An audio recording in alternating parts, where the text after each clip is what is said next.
Hello hi नमस्कार, स्वागत है आप सभी का मैग्नेट ब्रेन्स पे। मेरा नाम आशीष कपलेश और आज हम चर्चा करने जा रहे हैं फ्लूइड मैकेनिक्स एक्सरसाइज पार्ट 2 की। इससे पहले वाले पार्ट में हमने ऑलमोस्ट 10 सवाल कर लिए थे और मैं उम्मीद करता हूं कि वो सवाल आपको बढ़िया तरीके से समझ आ गए होंगे, उनके प्रॉपर सॉल्यूशंस आप बना रहे होंगे और अगर नहीं बना रहे हो तो बेटा उनको बनाना शुरू कर दीजिए, बहुत जरूरी है। ठीक है, बाकी हर सेशन में पेन और पेपर लेके जरूर आया करो, बिकॉज जब भी कोई सवाल आता है वीडियो को पॉज करना है, खुद से ट्राई करना है, ये देखना है कि भाई हम उस क्वेश्चन को सॉल्व कर पाते हैं कि नहीं कर पाते। ठीक है, तो इन चीजों का थोड़ा सा ध्यान रखिएगा। ओके, चलिए भाई शुरू करें आज की कहानी with the question number 11 and the question is a metal piece of mass 160 gram lies in equilibrium inside a glass of a water. The piece touches the bottom of the glass at a small number of points. ठीक है, ये जो piece है वो bottom को touch कर रहा है at the small number of points. If the density of the metal is 8000 kg per meter cube, find the normal force exerted by the bottom of the glass on the metal piece. भाई कितना normal force इस पे लग रहा होगा ये आपको बताना है। तो चलिए भाई विचार करेंगे, थोड़ा सा वीडियो को पॉज करके खुद से ट्राई करो, देखो कि इस क्वेश्चन को सॉल्व कर पा रहे हो कि नहीं कर पा रहे। हाँ जी चलिए भाई, किया ट्राई, क्या बोले सर? हमें क्या लगता है कि ये जो मेटल का पीस है इसके ऊपर क्या क्या फोर्स लगनी चाहिए? भाई अगर कोई भी ऑब्जेक्ट जिसका मास m है, अगर वो कहीं रखा हुआ है तो ग्रेविटी तो लगती है उस पर। भाई ग्रेविटी से कौन बच पाया आज, है ना?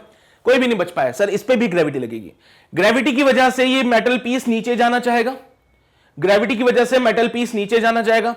जब ये मेटल पीस नीचे जाना चाहता है तो ये जो सरफेस है इस पे लगाएगा नॉर्मल फोर्स ऊपर की तरफ, मेटल पीस के ऊपर नॉर्मल फोर्स लगेगा ऊपर की तरफ। ठीक है, इसके अलावा और क्या क्या फोर्सेस यहां पे लग सकते हैं?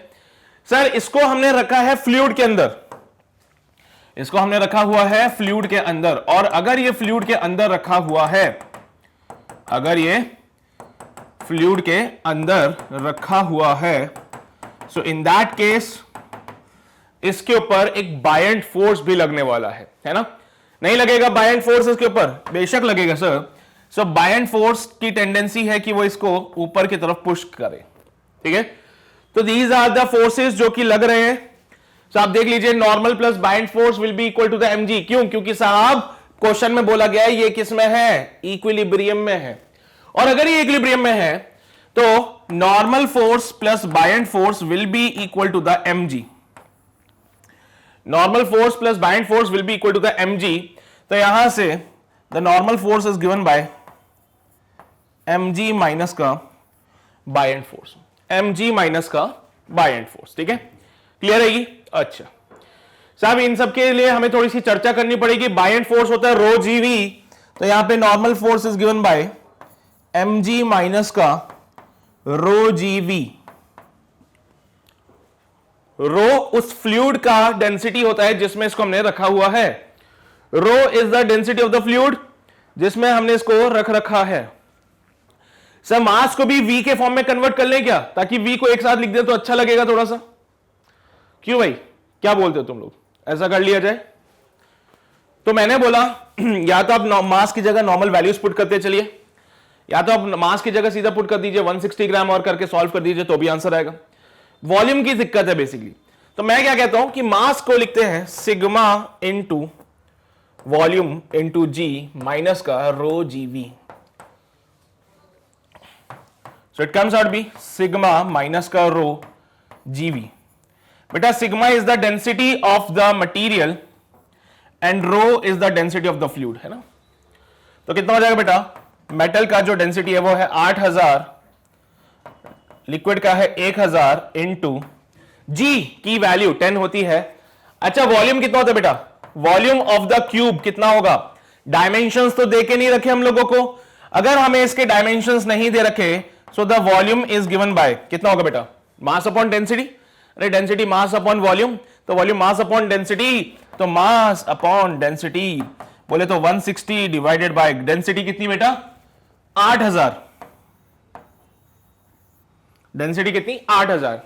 मास यहां पे 160 है बेटा, मास जो है वो 160 है, ग्राम में किलोग्राम में कन्वर्ट करोगे तो 1000 लगाना पड़ेगा, और तो दिस इज द वॉल्यूम बेटा। सो 160 डिवाइडेड बाय 8000, अभी दिखाई नहीं दे रहा होगा तुम लोगों को ये चीजें, अब देखो। So the normal comes out be 7000 multiply by 10 multiply by 160 divided by 8000 multiply by 1000। भाई 3 जीरो से तो 3 जीरो खत्म हो गए, 1 2 1 2 8 2 16 7 2 14 by 10 is the normal force 1.4 Newton. तो बेटा जी नॉर्मल फोर्स कितना लग रहा है? 1.4 न्यूटन का लग रहा है। और ये हमारा क्वेश्चन नंबर 11 यहां पे कंप्लीट हो गया। हाँ, तो this is all about the question number 11। जल्दी से छाप लो, फिर हम आगे बढ़ेंगे हमारे अगले सवाल की ओर। हो गया नोट, सभी ने किया? अच्छा जी, चलो भाई आगे बढ़ते हैं to the next question. Question number 11 के बाद क्वेश्चन नंबर 12 कहता है a ferry boat has the internal volume of 1 metre cube, weight of 50 kg। पहली चीज, neglect the thickness of the wood. बेटा फेरी बोट है, बोट तुमने देखी होगी है ना। अब क्या होगा, इसका इंटरनल वॉल्यूम दे रखा है 1 मीटर का क्यूब, इसका वेट दे दिया आप लोगों को 50 kg। पहली चीज बोलता है neglect the thickness of the would, find the fraction of the volume of the boat immersed in the water. कितना वॉल्यूम यहां पे इमर्स्ड है ये बताना है। दूसरी चीज, if a leak develops in the bottom and water starts coming in, what fraction of the boat's volume will be filled with the water before the water starts coming in from the sides। कहने वाली बात यह है कि साहब यहां पे मान लीजिए नाव है हमारे पास, है ना। ऐसी होती नाव?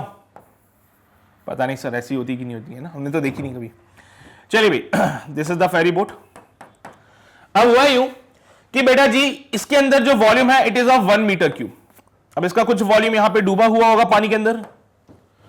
The volume of the part, this part is 1 metre cube. बेटा ये जो पार्ट है पूरा, इसका वॉल्यूम है 1 मीटर क्यूब। इंटरनल वॉल्यूम देखो लिखा हुआ है यहां पे, internal volume of 1 metre cube, यानी इस पार्ट के अंदर वॉल्यूम है 1 मीटर क्यूब। कुछ पार्ट पानी के अंदर डूबा हुआ है, तो पहली चीज तो आपको बताना है fraction of the volume of the boat which is immersed in the water. कितना वॉल्यूम बोट के अंदर, पानी के अंदर है। दूसरी चीज, अगर यहां पे लीकेज हो जाए और लीकेज होने की वजह से बोट के अंदर पानी भर जाए तो ये बोट डूबना शुरू हो जाएगी, डूबना शुरू हो जाएगी। डूबते डूबते एक ऐसा टाइम आएगा जब साइड से मतलब ये इस साइड से डूबते डूबते एक ऐसा टाइम आएगा जब साइड से पानी आना शुरू हो जाएगा। तो जब साइड से पानी आना शुरू हुआ तो उसके अंदर कितना वॉल्यूम पहले से ही वाटर अवेलेबल था, क्योंकि लीकेज हुआ यहां पे तो पानी अंदर जा रहा है। पानी अंदर जाएगा तो बोट डूबेगी और डूबते डूबते नीचे आएगी। नीचे आते आते साइड से पानी जाना शुरू होगा उसके अंदर।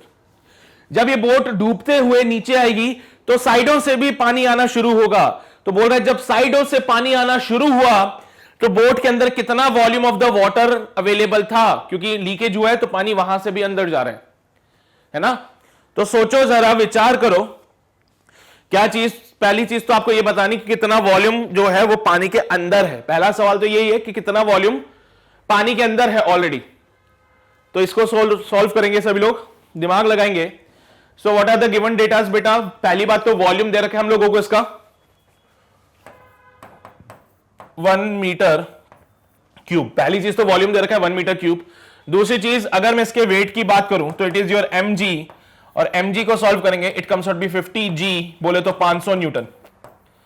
बेटा ये वेट हो गया इसका, ठीक है। Fraction of the volume of the boat immersed in water, fraction of the volume of the boat which is immersed in water. पानी के अंदर जो वॉल्यूम इमर्स्ड है वो बताना है।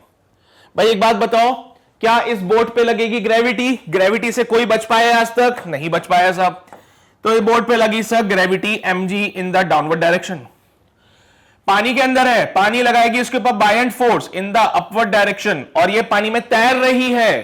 तैरने का मतलब जितना फोर्स नीचे लग रहा है उतना फोर्स ऊपर लग रहा है, तभी एक जगह टिकी हुई है। So according to the law of flotation, law of flotation, according to the law of flotation बेटा, नो mg बराबर बायएंट फोर्स, mg बराबर बायएंट फोर्स। और बेटा जी mg की बात करूं तो चलो वो तो कर लेंगे। बायएंट फोर्स होगा बेटा density of the liquid into g into volume of the solid immersed in the liquid, VSI। VSI मतलब sir volume of the solid immersed, volume of solid immersed, ठीक है। ओके चलिए भाई, तो यहां से volume of the solid immerse की कहानी तुम्हारे सामने आ चुकी है। तो let's find the fraction of the volume बेटा। मास को क्या लिखे, मास को क्या लिखें, मास को लिखते हैं 50, देखो ना यहां पे दे रखा है सब, है ना। So it comes out be 500 is equals to बेटा density of the water 1000 into g का वैल्यू 10 होता है into volume of the solid immersed. Solve करा, 2 0 से 2 0 खत्म हो गए, तो volume of the solid immersed comes out be 5/100 metre cube. चाहो तो 0.05 भी लिख सकते हैं या फिर 50 सेंटीमीटर क्यूब भी लिख सकते हैं इसको। समझ लो बात। अरे ये 5/100 हो गया ना, 5 सेंटीमीटर क्यूब।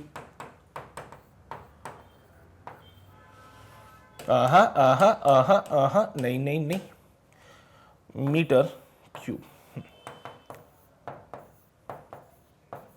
मीटर क्यूब है ना, ऐसे नहीं कर सकते। हाँ अभी सही से। So volume of the solid immersed is 0.05 metre cube.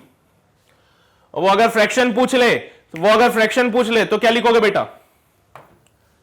Fraction पूछ ले अगर वो आपसे कि भाई what is the fraction of the volume immersed, तो fraction is given by VSI upon V, 0.05 upon 1, यही आंसर बनेगा फिर से। So this is the fraction of the volume which is immersed in the water. तो पहला part हमारा complete हुआ। अगले पार्ट बहुत इंपॉर्टेंट, अगर लीक डेवलप हो जाए इन द बॉटम, यानी बॉटम में यहां पे लीकेज हो जाए और लीकेज की वजह से पानी अंदर आना शुरू हो जाएगा।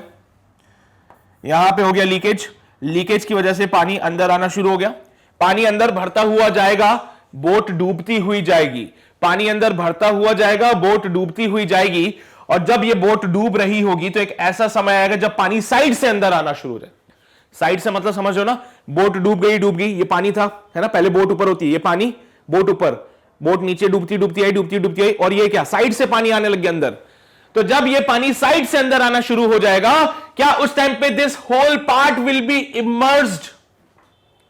जब पानी साइड से आना शुरू हो जाएगा तो क्या ये पूरा वॉल्यूम डूब चुका होगा अंदर?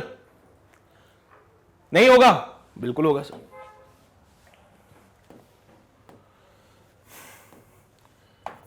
When water starts coming,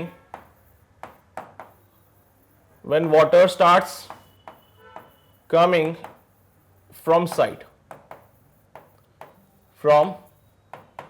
sides, तो ये कुछ ऐसी कहानी हो जाएगी बेटा। तब तक तो ऐसा दिखेगा कुछ तुम्हें, ये हमारी नाव थी, यहां तक पानी आ जाएगा, यहां तक पानी आ जाएगा, बिल्कुल ऐसी होगी तुम्हारी नाव भी। क्या ये पूरा वॉल्यूम इमर्स्ड हो गया? बिल्कुल सर जी, ये 1 मीटर क्यूब का जो था वॉल्यूम, ये तो पूरा डूब गया। और वो पूछ रहा है कितना वॉल्यूम पानी अंदर आया है इसके। भाई इसके अंदर भी तो पानी इकट्ठा हो गया बोट के अंदर, तो how much volume of the water will be inside the boat, how much volume of the water, है ना, ये पूछा है। What fraction of the boats volume will be filled, what fraction of the boats volume will be filled with the water before water starts coming in. Side से अगर पानी अंदर आना शुरू हो जाए, उससे पहले कितना वॉल्यूम जो था वो पानी का बोट के अंदर आ चुका था, ये आपको बताना है। बहुत गहराइयों से सोचने वाली बात है बेटा। तुम भी जानते हो लीकेज हो गया था, तो लीकेज में तो पानी यहां से अंदर जा ही रहा होगा, नो डाउट। लीकेज हो गया था तो पानी यहां से अंदर जा ही रहा होगा, यहां से। और पानी जब अंदर जा रहा होगा तो बोट के अंदर पानी भर रहा है, बोट के अंदर पानी भर रहा है, तो ये बोट डूब रही है। डूबते डूबते साइड से पानी आने लगा, तो बोल रहा है जब वो जस्ट डूबने वाली थी, जैसे ही साइड से पानी अंदर आने वाला था, उस टाइम पे बताइए what fraction of the boat will be filled with the water. Boat की टोटल वॉल्यूम का कितना फ्रैक्शन पानी से भरा हुआ था उस टाइम पे। इस सिचुएशन की बात करते हैं तो यहां पे एक लगेगा mg बोट का खुद का वेट, एक लगेगा m-g पानी का जो वेट होगा यहां पे, और बोट पे लगता है बेटा बायएंड फोर्स ऊपर की तरफ। मैं थोड़ी देर के लिए यहां पे सिचुएशन को मान लेता हूं, थोड़ी देर के लिए सिचुएशन को मैं यहां पे रोकता हूं और यहां पे सिचुएशन को मानता हूं। तो बेटा जी बोलो, क्या mg plus m dash g, क्या ऐसा लिखा जाएगा mg plus m dash g will be equal to the rho g into volume of the solid immersed, जो कि कंप्लीट वॉल्यूम है बेटा इस टाइम पे। देख लो, volume of the solid immersed, यहां पे कंप्लीट वॉल्यूम है, तो लिख लेना here the VSI will be is equals to V। यहां पे जो volume of the solid immersed होगा वो V के बराबर होगा, जो volume of the solid immersed होगा वो V के बराबर होगा, तो it will be rho g into V। मेरी बात समझ रहे हो शायद आप लोग। बोट का मास कितना था 50, तो यहां पे तो लिख दिया 500 plus m dash is the mass of the water जो इसके अंदर फिल हो चुका है, m dash will be the mass of the water जो फिल हो चुका है। बेटा मास को क्या लिखते हैं, density into volume, so density of the water into volume v dash into g। देख लो यार, कोई गलती तो नहीं कर दी मैंने। Density of the water into volume v dash into g equals to, बेटा जी पानी की डेंसिटी 1000 into g 10 into volume 1, so 5000 plus 1000 into v dash into 10 will be equals to 1000 into 10। भाई 2 0 से 2 0 खत्म, 5 plus 100 v dash equals to 100।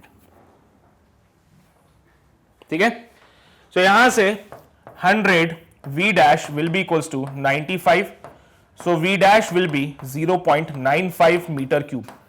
ये v dash क्या है, it is the volume of water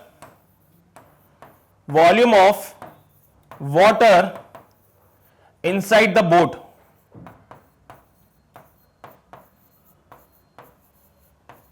भाई पानी जो भर चुका है बोट के अंदर, दिस वॉल्यूम, जितना वॉल्यूम ऑफ वाटर अंदर भर चुका है वो हमने निकाल लिया है। पानी का जो भी वेट होगा m डैश जी, बोट का वेट mg बराबर कर रहे बाइंड फोर्स के। कौन सा वाला टाइम चल रहा है जिसमें पानी साइड वॉल से अंदर जाने वाला है। अब किस टाइम की बात कर रहे हैं, उस टाइम की बात हो रही है जब पानी साइड से अंदर जाने वाला है। अब ठीक है, तो इसके बाद अब पानी साइड से अंदर जाएगा क्योंकि बोट डूब चुकी है यहां पे। ठीक है, तो उससे पहले की situation, this is the volume of the water inside the boat, but उसने आपसे फ्रैक्शन ऑफ वाटर पूछा है ना, तो फ्रैक्शन ऑफ वॉल्यूम पूछा होगा आपसे, तो देख लीजिए एक बार। If leak develops in the bottom and the water starts coming in, what fraction of the boat's volume will be filled with the water before water starts coming from the sides? तो fraction पूछ रहे हैं, तो मैं बोल देता हूं भाई, अगर फ्रैक्शन बताना ही है तुम लोगों को, so the fraction is given by v dash upon v, 0.95 upon v, कितना बोलो 1, बेटा 95 by 100, 5 से काटेंगे 19 by 20, this is the fraction of the volume. ठीक है, तो फ्रैक्शन पूछता है ऑफ द वाटर जो कि बोट के अंदर भर चुका है, तो it is v dash divided by total volume. Total volume 1 metre cube थी, जो पानी भर चुका है वो 0.95 मीटर क्यूब का है। फ्रैक्शन निकाला, वी गॉट दिस आंसर। भाई 19 5 95 ही होते ना, पक्का ना, पक्का 16 5 80 75 85 सही तो है, क्या है तो ओके भाई। तो this is all about the question number 12। तो यहां से इसको सॉल्व करेंगे सभी लोग, देख लो, छाप लो, जो करना है करो, जल्दी से करो, फिर हम आगे बढ़े। ठीक है, ये वाला पार्ट लिखा सभी ने, ये पहला पार्ट सॉल्व किया हम लोगों ने। यहां पे आएंगे, ये सेकंड पार्ट हमने सॉल्व कर दिया है। ठीक है, तो इसको भी छाप लो जल्दी से, ये भी हो गया। चलिए भाई, क्या बात है, बहुत ही बेहतरीन। अगर ये सारी बातें होगी तो now let's move on to the next question. Question number 13 क्या कहता है, a cubical block of ice floating in water has to support a metal piece which is weighing 0.5 kg. What can be the minimum edge of the block so that it does not sink in water. बेटा side पूछ रहा है इस बार, edge of the block मतलब sides पूछ रहा है वो आपसे। क्यूबिकल है तो कोई एक साइड मिल गई तो वही सारी साइड्स होगी। Specific gravity of the ice is 0.9 है ना। जब मैंने आपको क्विक रिवीजन पढ़ाया था, क्विक रिवीजन में सबसे पहले मैं स्पेसिफिक ग्रेविटीज के बारे में बता रहा था, तो मैंने बोला था कि सवाल में आपको ऐसे स्पेसिफिक ग्रेविटी डिफाइन करेगा, रादर देन डेंसिटी देने से वो आपको प्रेफर करता है स्पेसिफिक ग्रेविटी देना। तो आपको पता होना चाहिए कि क्या रिलेशन होता है, उसके बेसिस पे आप इसको सॉल्व कर सकते हैं। एक मौका देता हूं, ट्राई करो, फिर मैं बताऊं कैसे करना है इसको सॉल्व।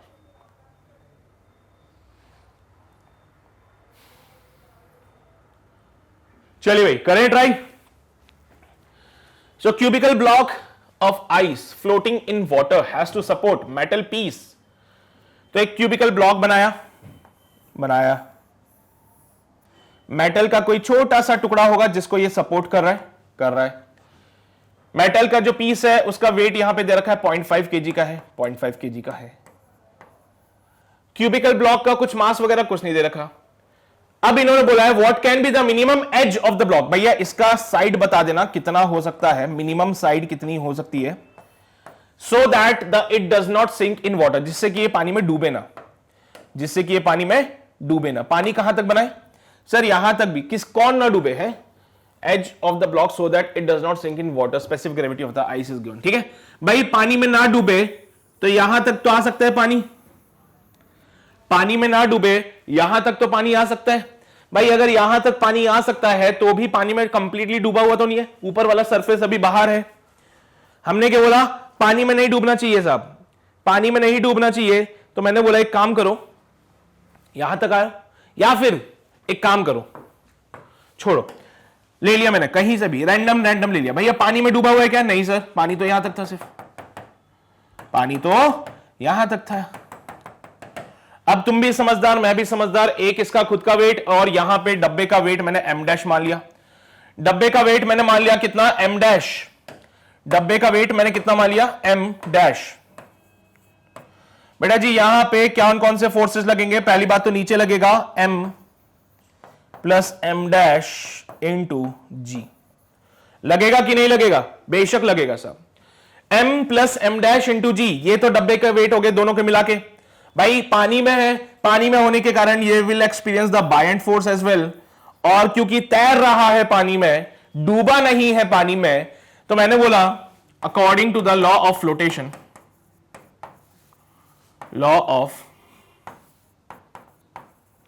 फ्लोटेशन, यहां पे m plus m dash into g will be equals to the buoyant force. यही तो होता है लॉ ऑफ फ्लोटेशन। कोई भी ऑब्जेक्ट अगर तैर रहा है वो तभी पॉसिबल है जितना फोर्स उस पे नीचे लग रहा है उतने फोर्स उस पे ऊपर लगना चाहिए। भैया m g plus m dash g will be equals to rho g into v. बेटा यहां पे मैं VSI लिख लूं, VSI यानी कि वॉल्यूम ऑफ सॉलिड इमर्ज्ड। मुझे नहीं पता कितना वॉल्यूम डूबा हुआ है, तो VSI बोले तो volume of the solid emerged. ये mg प्लस एम डैश जी, बेटा जी यहां पे m dash is the mass of the डब्बा, m यहां पे 0.5 kg है, तो 0.5 मल्टीप्लाई बाय g का वैल्यू 10 ले लिया। या फिर एक काम करो, g को हटाई दो यार, सबके g मार दो। 0.5 प्लस का m dash should be equal to density into volume of the solid emerged.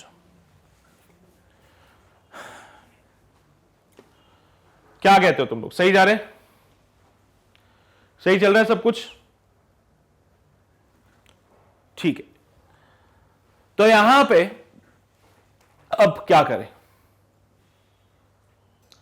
Metal का पीस 0.5 kg का, इसको सपोर्ट करना था, एम डैश का कोई अता पता नहीं है हम लोगों को, है ना। हाँ तो फिर क्या करें इसमें, आइस का स्पेसिफिक ग्रेविटी दे रखा है आपको, आइस का स्पेसिफिक ग्रेविटी दे रखा है यहां पे इसको, है ना।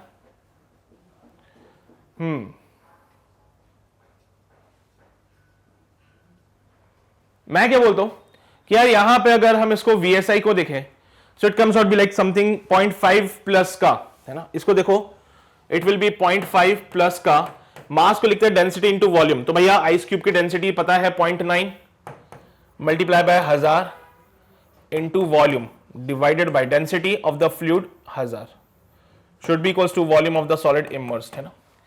भाई हम क्या बोलते हैं कि साहब अगर ये डूबेगा नहीं, अगर ये डूबेगा नहीं तो इसका कुछ वॉल्यूम बाहर रहेगा, यानी कि ब्लॉक डज नॉट सिंक, है ना। For block not to sink, VSI should be less than V।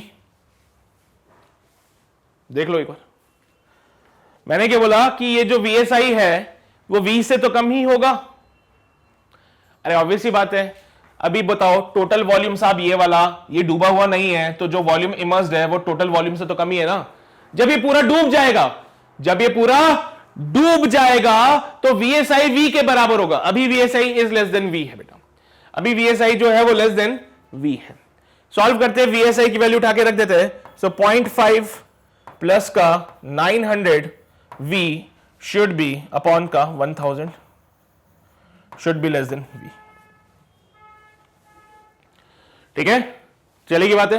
ये 1000 वहां भेजना पड़ेगा। आओ जरा अगले पेज पे करते हैं इसको, अगले पेज पे आएंगे और इसको सॉल्व करेंगे। 0.5 plus 900 V, 0.5 plus 900 V should be less then 1000 V। ये उधर भेज दीजिए। तो 0.5 should be less then 1000 minus 900 into V। 0.5 should be less than 100 V। तो 0.5 divided by 100 should be less than V। बेटा पॉइंट हटाया, अपॉन में 0 लगाया। सो 5/1000, 1000 को 10 की पावर 3 लिखता हूं ताकि अच्छा दिखे थोड़ा सा, should be less than V। इसका क्या करें सर, ये तो वॉल्यूम मिला, हम साइड की पूछ रहे हैं। ये तो वॉल्यूम मिला, हम तो साइड की पूछ रहे हैं। भाई क्या है, क्यूब है। Since we have cube, since we have cube, therefore volume equals to x का cube, where x is the side या फिर जिसको edge कहते हैं। तो बोलो भाई 5/10 का power 3 should be less than x का cube। दोनों तरफ क्यूब रूट लेना पड़ेगा। तो x should be greater than 5/10 का पावर 3 का होल पावर 1/3। देख लो, सही है बेटा। 5 का पावर 1/3, 10 की पावर 3 का पावर 1/3, तो x should be greater than 5 का पावर 1/3 डिवाइड बाय 10। भाई 5 का पावर 1/3 कितना होता है, 1.7। So x should be greater than 1.7 upon 10. So x should be greater than 17 centimetre. x की जो भी वैल्यू आएगी बेटा वो कैसी आएगी, 17 सेंटीमीटर से ज्यादा आएगी। और वो हमसे क्या पूछ रहा है, वो हमसे पूछ रहा है what can be the minimum edge of the block. So x का जो मिनिमम वैल्यू आएगा it will be of 17 centimetre. This is the right answer बेटा, ये है सही जवाब हमारा। ठीक है, so this is all about the question number 13। इसको जल्दी से छाप लेंगे, नोट करेंगे, फिर हम आगे बढ़ते हैं। किया नोट सभी ने? चलिए भाई, बहुत ही शानदार। यहां पे आके सारी बातें भी लिख लीजिएगा। 17 सेंटीमीटर, वैसे तो आंसर इसका कितना बेटा 0.17 मीटर भी हो सकता है, बट ठीक है हमने सेंटीमीटर में कर दिया, दिखने में थोड़ा अच्छा लग रहा था हम लोगों को। ठीक है चलिए भाई, हो गया। ओके चलो आगे बढ़ते हैं to the next question. And अगला सवाल हमारा जो है वो ये कहता है A cube of ice floats partially in the water and partially in the kerosene oil as shown in the figure। आप तो देख सकते हो कोई भी एक डब्बा है बेटा जो कि पार्शियली वाटर के अंदर है और पार्शियली इस केरोसिन ऑयल के अंदर है। अब देखो पार्शियली इसलिए बोला है, तुम ये ना समझ लो कि आधा पानी के अंदर आधा ऑयल के अंदर, नहीं, आधा नहीं है, वो पार्शियली है। मुझे नहीं पता कितना वॉल्यूम होगा वाटर के अंदर और ऑयल के अंदर कितना वॉल्यूम होगा, है ना। Find the ratio of the volume of the ice immersed in the water to that in the oil. देखा आधा नहीं है, पार्शियली मतलब थोड़ा पार्ट ऑयल में है, थोड़ा पार्ट वाटर में है। ठीक है, so the specific gravity of the kerosene oil is 0.8 and that of the ice is 0.9। ठीक है, तो ग्रेविटी, स्पेसिफिक ग्रेविटी जो है केरोसिन ऑयल की वो 0.8 है और आइस की जो है वो कितनी है, 0.9 है। बता पाओगे कैसे करना है?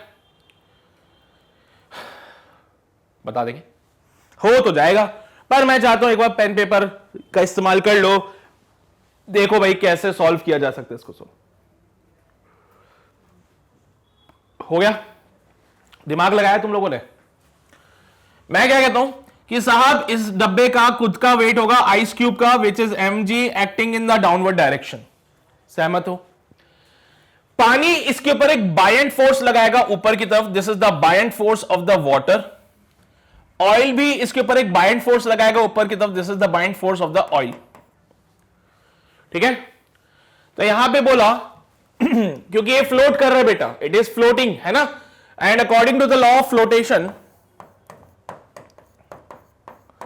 according to law of flotation,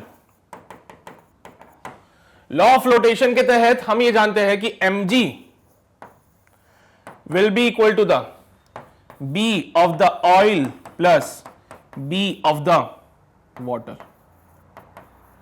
सही बात है कि गलत बात है? B बोले तो बायंट फोर्स, अरे B क्या है? बायंट फोर्स है, तो mg is equals to the buoyant force by the oil plus buoyant force by the water. So mg is equals to, बेटा ऑयल का बायंट फोर्स की अगर मैं बात करूं, so it is given by density of the oil g into volume in the oil plus density of the water g into volume in water. सारे g से g खत्म हो जाएंगे. मास ऑफ द बॉक्स की बात करते हैं तो ये बड़ी समस्या वाली बात है. ये जो आइस क्यूब है इसका मास क्या होगा ये तो पता ही नहीं है सर. क्या मैं मास को डेंसिटी इंटू वॉल्यूम लिख दूं? तो यहां पे लिखा density of ice into volume should be equals to density of oil into volume of oil plus density of water multiply by volume in water. यहां तक कुछ गलत लिखा. मास को डेंसिटी इंटू वॉल्यूम लिख सकते हैं, तो बेटा इसका कंप्लीट वॉल्यूम मैंने मान लिया V है. इसका कंप्लीट वॉल्यूम मैंने मान लिया V है. V ऑयल का मतलब क्या है? Volume of the ice cube in oil. VW का क्या मतलब है? Volume of the ice cube in water. तो मुझे एक बात बताना, V is the total volume, V oil का मतलब volume of ice in oil.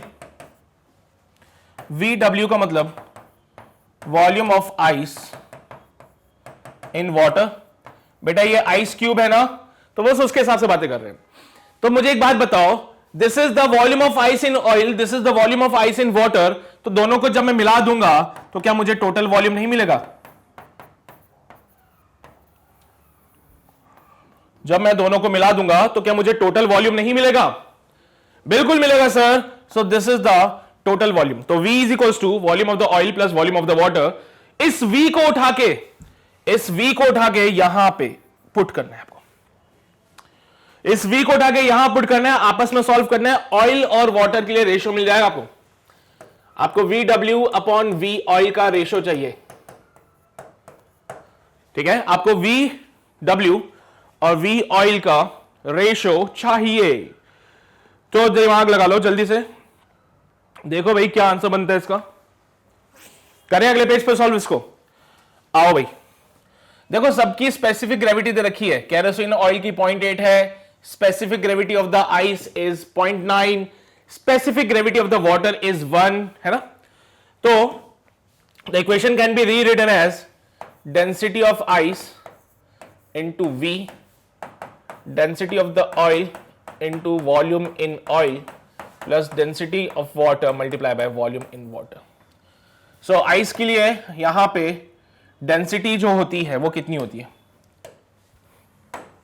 देखो भाई, स्पेसिफिक ग्रेविटी दे रखा है, तो मैं आपको याद दिला दूं कि स्पेसिफिक ग्रेविटी जो होता था हमारे पास, specific gravity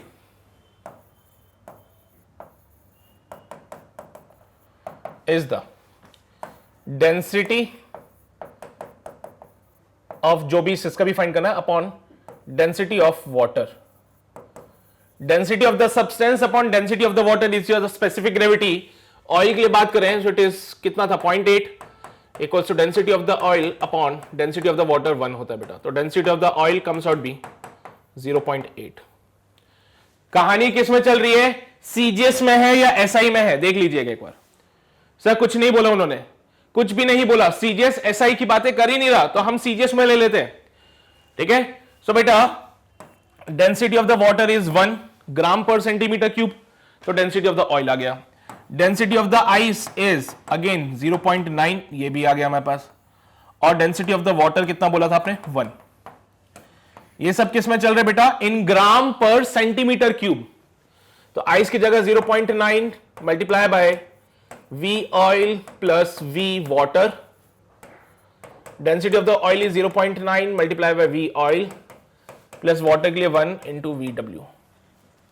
0.9 times of V oil plus 0.9 times of V water, 0.8 times of V oil plus V water. ये V water उधर चला जाएगा, ऑयल वाले को इधर ले आओ, तो 0.9 V oil should be equals to V water minus 0.9 times of V water. 0.9 times of V oil should be equals to 0.1 times of V water. सही बात है? अरे क्या कर दिया मैंने? ओहो, 0.1 आएगा ना यहां पे, तो क्योंकि ऐसा था 0.9 times of V oil minus 0.8 times of V oil, तो 0.1 times of V oil. So volume in oil should be equals to volume in water. Volume in oil should be equal to the volume in water. तो बेटा यहां से अगर इनका ratio निकाल लिया जाए, so volume in water upon volume in oil, it is equals to 1. You are getting my point? पक्का? चलिए भाई, तो यह है कहानी क्वेश्चन नंबर 14 की. तो इसको छाप लो जल्दी से, फिर हम आगे बढ़ते हैं. सेम वॉल्यूम होगा, मतलब जितना वॉल्यूम ऑयल में था उतना ही वॉल्यूम वाटर में था, मतलब बराबर बराबर डिस्ट्रीब्यूशन हो रहा है. ठीक है, बराबर बराबर का डिस्ट्रीब्यूशन. चलिए भाई, बेहतरीन, बहुत ही शानदार. ये सारी बातें लिख ली होगी आप लोगों ने. फिर इधर आ जाइए, इधर आ जाइए, सारी बातें लिखो जल्दी से. ठीक है, चलो अब जरा गौर फरमाएंगे यहां पे. अब जरा गौर फरमाएंगे यहां पे अगले सवाल पे. A cubical box is to be constructed with the iron sheet having of 1 millimetre thickness. भाई ये क्यूबिकल बॉक्स है, it is to be constructed with the iron sheets of 1 millimetre in thickness. What can be the minimum value of the external edge so that the cube does not sink in water. भाई यहां पे as, external as जो होता है, कोई भी cube है बेटा, इसको बनाया गया विद द आयरन शीट जिसकी थिकनेस 1 मिलीमीटर की थी. What can be the minimum value of the external edge so that the cube does not sink in water. है ना, आयरन की डेंसिटी दे दी है, वाटर की डेंसिटी आपको दे दी है. विचार तो तुम्हें ही करना पड़ेगा. विचारो जरा, क्या कर सकते हैं इसमें? सोचो सोचो सोचो.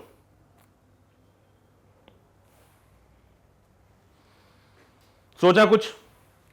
एक बात बताओ, जो भी क्यूब हम ले रहे हैं उसकी जो शीट है उसकी थिकनेस 1 मिलीमीटर की है. ठीक है, थिकनेस है, ये सिर्फ थिकनेस दे रखी उसकी. उसके बाद जो एज है मैंने ए मान लिया, तो let the edge be x. Let the edge be x. तो एज जो होगा उसको क्या मान लेते हैं हम लोग? एक्स मान लेते हैं. ठीक है, तो बेटा जी अगर मैं यहां पे कर्व सरफेस एरिया की बात करूं, या फिर मैं एक बार इसके लिए सरफेस एरिया निकालने की कोशिश करूं, तो the surface area is given bye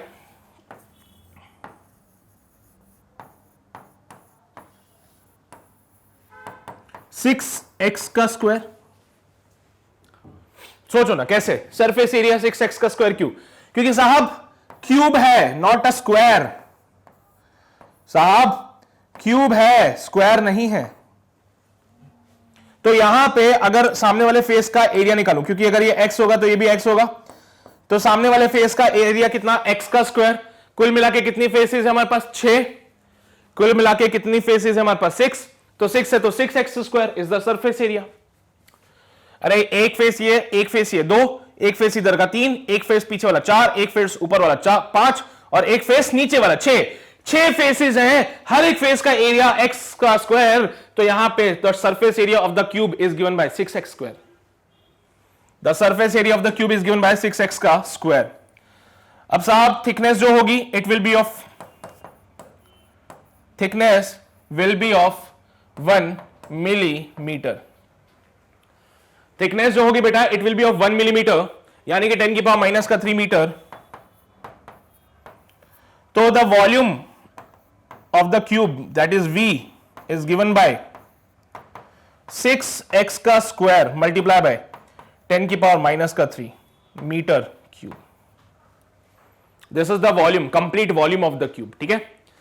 अब ये क्यूब पानी के अंदर है, अब ये क्यूब पानी के अंदर है और हम चाहते हैं कि क्यूब जो है डूबे ना।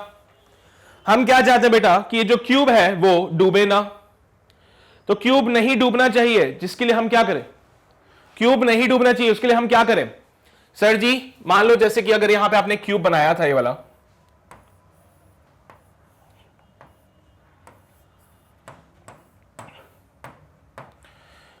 अगर ये क्यूब पानी के अंदर है और मैं चाहता हूं ये क्यूब डूबे ना, तो यहां तक भी पानी रहेगा तो डूबा हुआ कंसीडर किया जाएगा कि नहीं किया जाएगा, नहीं किया जाएगा सर।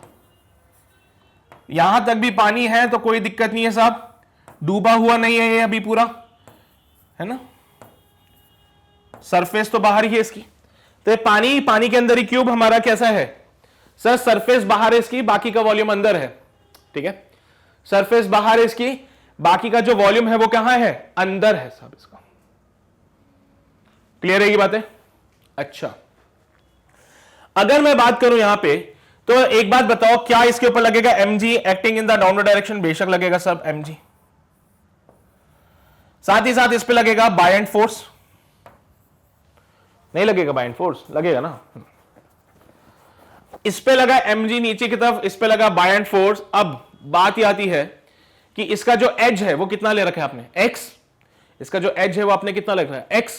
तो इसका जो वॉल्यूम होगा that is given by x का क्यूब, है ना। इसका जो वॉल्यूम होगा बेटा, the volume is given by x का क्यूब। तो mg will be equal to the buoyant force as per the law of floatation. तो mg will be equals to the rho g into v। mg will be equal to the rho g into v। अब यहां से आगे की कहानी शुरू करते हैं, ठीक है भाई। मास का तो आता पता ही नहीं है, क्यूब का मास कितना है। मास को लिखा density of the cube into volume of the cube into g should be equal to density into g into volume. यहां पे v डैश लिख लेता हूं बेटा जी। इसका जो डेंसिटी है वो कितना है, 8000। इसका जो वॉल्यूम है वो कितना है, 6x का स्क्वायर इंटू 10 की पावर माइनस का 3 into g should be equal to, किस में रखा है, पानी में, डेंसिटी 1000, जी का वैल्यू 10 इंटू वॉल्यूम x का क्यूब। बोलो सही बात है, सही बात है, ठीक है। अब सुनो, यहां पे 10 से तो 10 खत्म हो जाएगा, 10 की पावर 3 से 10 की पावर 3 खत्म हो जाएगा, 8 6 48। तो 48 x का square upon 1000 should be equals to x का क्यूब। देख लो भाई, सही चल रही हो कहानी। तो 48x का स्क्वायर इक्वल्स टू x का क्यूब। तो x की वैल्यू बनती है बेटा 48 अपॉन 1000 मीटर, जिसको कि मैं क्या लिख सकता हूं बेटा, 4.8 सेंटीमीटर। तो क्या ये सही रहेगा 4.8 सेंटीमीटर बोलना? क्या ये सही रहेगा कि x का वैल्यू 4.8 सेंटीमीटर हो सकता है? पक्का, ठीक है। चलो भाई, इसको छाप लो जल्दी से, इसको जल्दी से छाप लीजिए। दोनों में अंतर देख रहे हो बेटा, एक तरफ मैंने वॉल्यूम सरफेस एरिया लिया जिसमें कंप्लीट वॉल्यूम आया, और एक तरफ मैं जो वॉल्यूम ले रहा हूं जो डूबा हुआ है सिर्फ। एक तरफ का जो वॉल्यूम है वो मैंने सरफेस एरिया के हिसाब से निकाला जिसमें सारी सरफेसेस को कंसीडर किया, और दूसरी तरफ जो मैं वॉल्यूम ले रहा हूं उसमें अपर सरफेस को मैंने छोड़ दिया है। तो जस्ट जितना पार्ट डूबा हुआ है उसका volume, length into width into height की सब जो करते थे वो एक्स क्यूब आता था यहां पे, है ना। तो अंतर है दोनों में, तो उसके बेसिस पे एक्स की value comes out be 4.8 centimetre. This is all about the question number 15। इसको जल्दी से नोट करेंगे फिर हम आगे बढ़ते हैं। किया नोट सभी ने? बढ़े आगे, अगला सवाल 15 के बाद क्वेश्चन नंबर 16 क्या कहता है? A cubical block of wood weighing 200 gram has a lead piece of, lead का पीस है बेटा यहां पे, है ना, लेड का पीस है, सॉरी, फास्टेंड अंडरनीथ, मतलब जो क्यूबिकल ब्लॉक है उसके नीचे इस लेड के पीस को हमने लगा के रखा हुआ है। So suppose this is the cubical block, इसके नीचे यहां पे ये लेड पीस हमने लगा दिया, और this whole part is in the water tub. ये होल पार्ट कहां है बेटा? कंटेनर में। Find the mass of the lead piece which just allow the block to float in the water. Just float कर रहा है, यानी कि इस प्रकार की कहानी चल रही है यहां पे भी अभी, जस्ट फ्लोट कर रहा है बेटा। So you have to find the mass of the lead piece so that this block just float in the water, just float कर रहा है, just float कर रहा है, just float कर रहा है। क्या बोलती है जनता इस पे?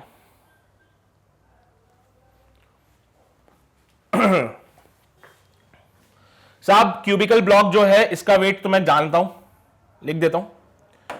क्यूबिकल ब्लॉक का जो वेट होगा वो मैंने मान लिया m, जो लेड का पीस है उसका वेट मैंने मान लिया m dash.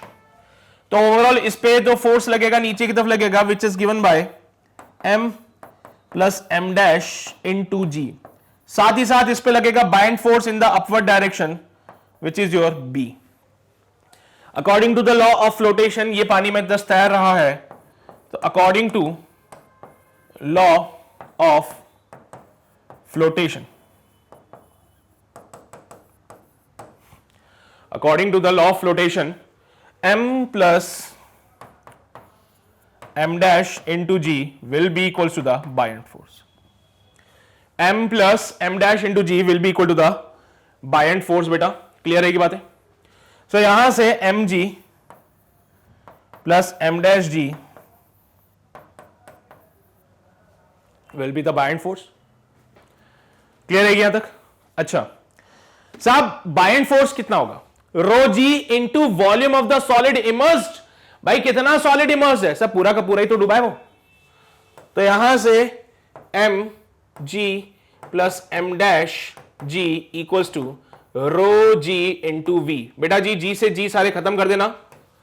So m plus m dash equals to rho into v. क्या मुझे एक बात बताओ, पूरा का पूरा ये पानी में डूबा हुआ है? बिल्कुल डूबा हुआ है।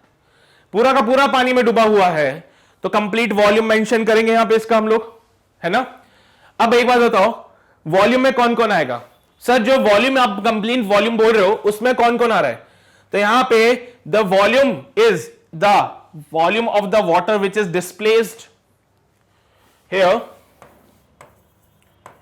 V is the VSI, it is actually the volume of water displaced. So V can be written as volume of the block plus volume of the lead piece.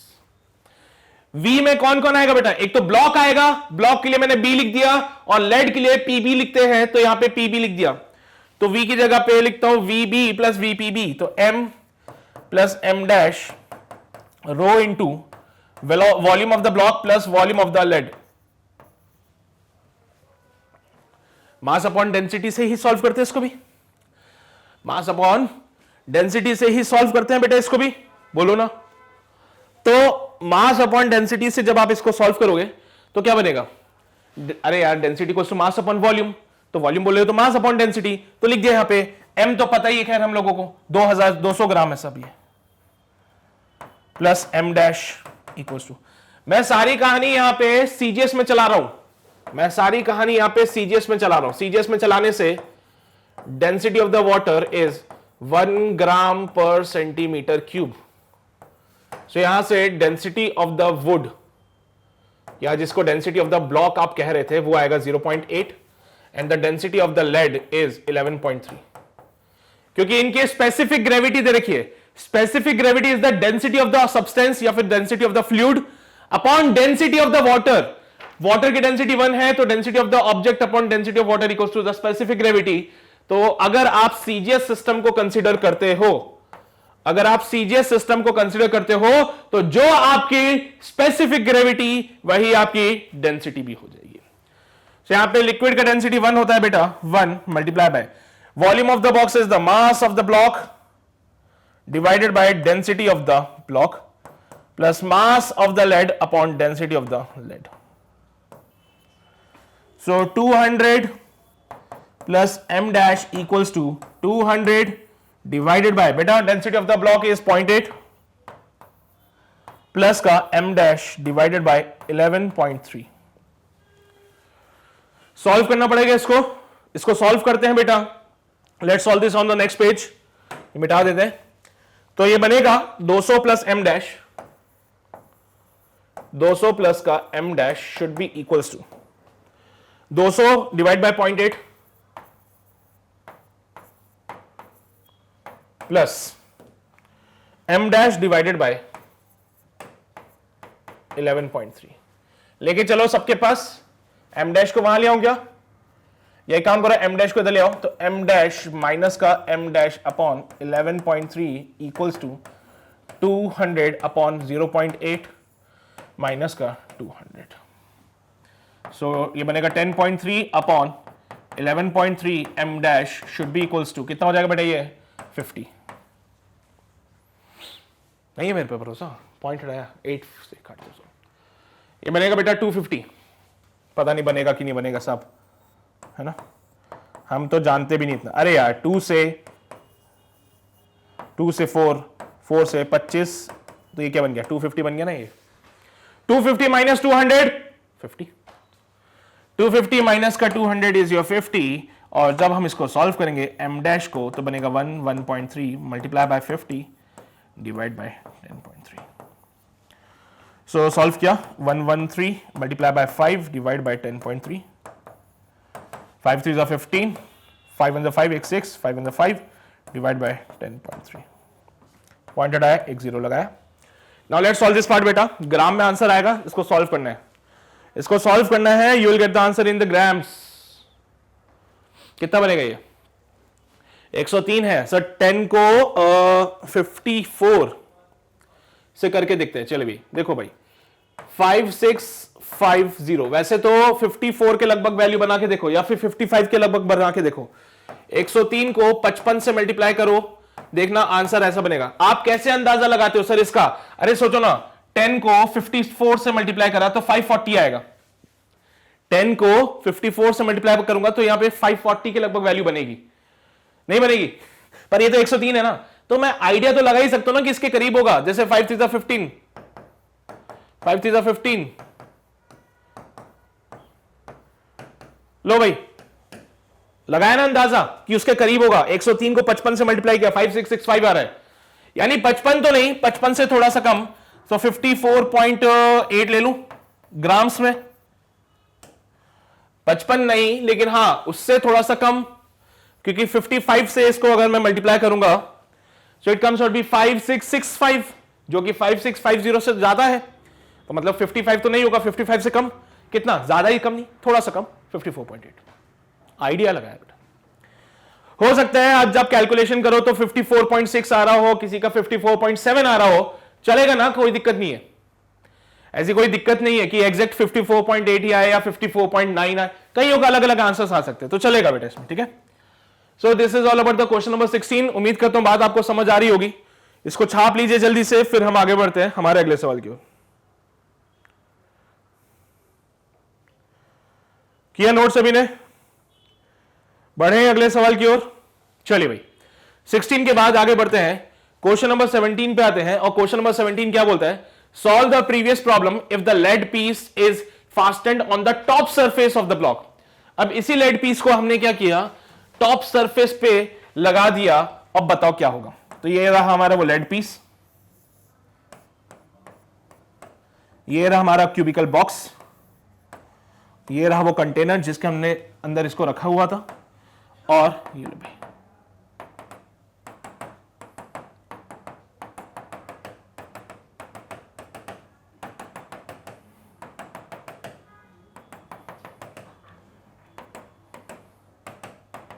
ठीक है। अब बताओ, अच्छा बॉक्स को ही डुबाना है सिर्फ हमें, है ना? हम चाहते हैं सिर्फ बॉक्स ही डूबे, लेड पीस नहीं डूब रहा है इसका। इस केस में लेड पीस नहीं डूबेगा, सिर्फ बॉक्स डूबेगा बेटा, ठीक है। तो इस केस में लेड पीस नहीं डूबेगा, सिर्फ ये बॉक्स जो है वो डूबेगा। तो अब बताओ क्या होगा? वही बात, हमने सब इसका मास ले लिया m डैश, इसका मास हमने ले लिया m, तो नीचे की तरफ जो फोर्स लगेगा it is given by mg plus का m डैश g। ऊपर की तरफ लगेगा बायएंड फोर्स, तो according to the law of floatation buoyant force इसके बराबर होगा law of flotation mg plus m dash g is the buoyant force. Buoyant force तुम भी जानते हो रो जी वी हो जाएगा, तो यहां पे mg plus m dash g equals to rho g v. उसके बाद आपको कैलकुलेट करना है यहां पे फिर से मास। तो बताओ भाई कितना मास आएगा इस केस में। चलिए भाई विचार किया होगा आप लोगों ने, क्या कहो कि साहब मास वगैरह तो हमें खैर पता ही नहीं है ना कितना होगा मास का, कोई आइडिया हम लोगों के पास। m डैश निकालना है, m कितना होगा। अरे देख लो पिछले सवाल में, याद नहीं आ रहा तो देख लूं क्या मैं एक बार, 2 मिनट दो बस, अभी पिछले सवाल में चलते हैं। 200 ग्राम का मास, ठीक है। तो mg की जगह पे, या फिर चलो एक बार कर लेते हैं, m dash g should be equals to buoyant force minus का mg। सो यहां से m dash g equals to buoyant force की जगह रो जी वी माइनस का mg। मैं फिर से कंसीडर कर रहा हूं, complete volume is immersed in the water. G से सारे जी खत्म हो जाएंगे बेटा। m dash comes out be density into volume minus का मास। क्या इस बार ये लेड का जो पीस है वो भी पानी के अंदर है? नहीं, तो सिर्फ इस बार क्यूब पानी के अंदर है। तो यहां पे this is actually the volume of cube only, volume of cube only. So this is the volume of cube only. तो यहां पे लिखा जाएगा density of the water multiply by volume को क्या लिखते हैं, मास upon density of the cube minus का पानी की डेंसिटी 1 ले लेना, मास जो होता है वो 200 ग्राम का है, divide by density of the cube कितना था भाई। डेंसिटी ऑफ द क्यूब देख लें, gravity of the wood cube दे रखा है 0.8, तो 0.8 ही लिखेंगे यहां पे भी, 0.8 माइनस का 200। So solving this part, you will get the answer of 50 gram, which is the m dash, और m dash is the mass of the lead, जो कि आ रहा है कितना, 50 ग्राम। खत्म कहानी। हाँ इतना सही है, बस इतनी सी बात है, ठीक है। सो ये 50 ग्राम और ये कहानी खत्म। तो जल्दी से छाप लीजिए क्वेश्चन नंबर 17 को, फिर हम आगे बढ़ते हैं हमारे अगले सवाल की ओर। नोट किया? चलो भाई आगे बढ़े। क्वेश्चन नंबर 18 कहता है there is a cubical metal block having the edge of 12 centimetre floats in the mercury with 1/5 of the height inside the mercury. भाई एक क्यूबिकल मेटल ब्लॉक है जिसका एज 12 सेंटीमीटर का है, ये मर्क्यूरी में फ्लोट कर रहा है with 1/5 of the height inside the mercury. Water is poured till the surface of the block is just immersed in it, find the height of the water column to be poured, है ना। तो मैं बनाने जा रहा हूं सवाल, तुम लोग ट्राई करोगे क्या? फील दे देता हूं थोड़ा सा कि यहां पे क्यूबिकल मेटल ब्लॉक है। So this is the metal block, mercury के अंदर है, बिल्कुल ऐसा cubical metal block inside the mercury such that कि यहां पे जो हाइट इमर्ज है ना पानी के अंदर, it is the 1/5 of the height. ठीक है, क्या बोला? क्यूबिकल मेटल ब्लॉक जिसका एज 12 सेंटीमीटर है, फ्लोट कर रहा है मर्क्यूरी में with 1/5 of the height inside the mercury. तो मान लीजिए अगर इसका टोटल एज है ए, अगर इसका टोटल एज है ए, तो पानी के अंदर कितना होगा? पानी के अंदर होगा सर ये a/5। अगर इसका टोटल साइड a है तो पानी के अंदर जो हाइट है वो है a/5। So if total volume is v, if total volume is V, then VSI is V upon 5। तो बेटा जी जो वॉल्यूम इमर्स्ड है पानी के अंदर वो V upon 5 होगा। जो वॉल्यूम पानी के अंदर इमर्स्ड है वो कितना हो जाएगा? V upon 5 हो जाएगा। ये बात आपको समझ आती होगी, ठीक है। अच्छा जी, ठीक है साहब, बढ़िया समझ रहे। एज 12 सेंटीमीटर का, ए का वैल्यू बेटा 12 सेंटीमीटर होगा, ठीक है। तो ए का वैल्यू जो भी है it will be of 12 centimetre. ए कितना हो जाएगा? 12 centimetre. Find the height of the water column to be poured. चलो ये तो बात की बात है। अभी ये पानी में तैर रहा है, this block floats in this mercury. So according to the law of flotation, according to law of flotation, law of flotation के हिसाब से बेटा जी जितना फोर्स, जितना वेट इसका होगा, क्या उतना ही बायएंड फोर्स यहां पे इस पे लगा दिया जाए, तो mg बराबर हो जाएगा बेटा बायएंड फोर्स के। According to the law of flotation mg बराबर हो जाएगा बायएंड फोर्स के, और mg अगर बायएंड फोर्स के बराबर है तो बेटा जी मास की बात कर लीजिए यहां पे, तो मास कितना दे रखा है, अरे सर मास ही तो नहीं दे रखा, मास नहीं दे रखा, कोई बात नहीं, मास की जगह डेंसिटी इंटू वॉल्यूम, तो density of the cube into volume of the cube into g should be equals to buoyant force density of the fluid into g into volume of the solid immersed.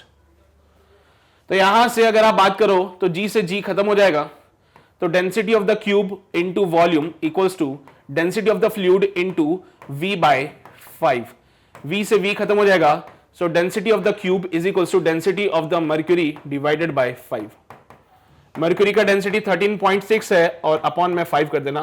बेटा जी कहानी किस में चलेगी, CGS में, कहानी किस में चलाएंगे हम लोग, सीजीएस में चलाएंगे, और मैं इसकी रीजन बता चुका हूं, क्योंकि डेंसिटी ऑफ वाटर यहां पे 1 ग्राम पर सेंटीमीटर क्यूब हो जाएगा, जिसके हिसाब से स्पेसिफिक ग्रेविटी ही डेंसिटी कहलाती है।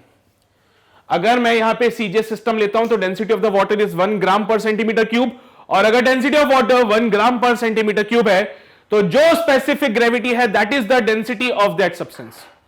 जैसे कि मर्क्यूरी का स्पेसिफिक ग्रेविटी 13.6 है, तो डेंसिटी भी मर्क्यूरी की 13.6 हो जाएगी। इसको सॉल्व करेंगे तो कितना बनेगा, it will be 5 2 10, 5 7 35 and 0.2 upon में 10, तो I think the density comes out be, कितना बनेगा ये है 2 पॉइंट समथिंग समथिंग, कितना बनता है 2 पॉइंट समथिंग समथिंग, पता नहीं सर देखना पड़ेगा, सही जा रहे हो ना, 5 2 10, फिर 3 यहां पे गए, 5 7 35, फिर 1 रह गया, डॉट लगाया, 5 2 10 हो जाते हैं, so it will B 27.2 divide by 0 चल रहा था कहानी में, तो इट विल बी 2.72 ग्राम पर सेंटीमीटर क्यूब।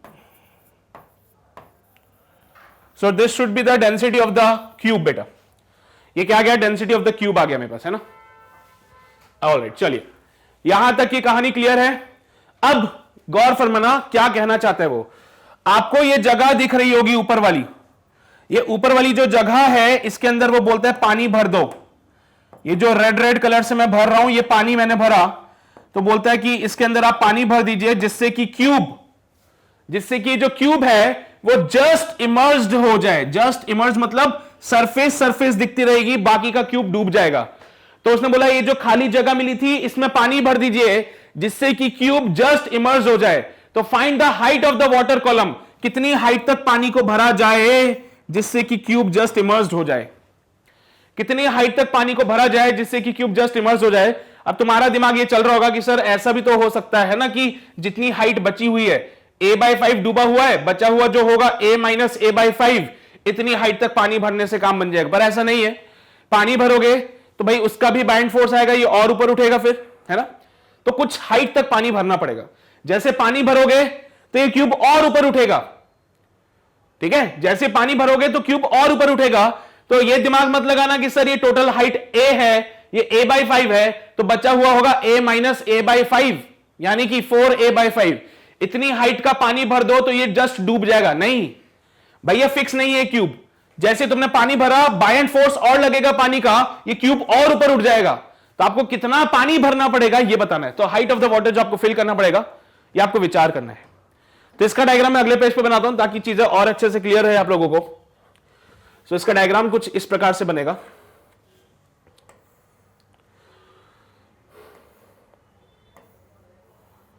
ये क्यूब है बेटा हमारे पास, ठीक है, और यहां तक मर्क्यूरी फील्ड थी।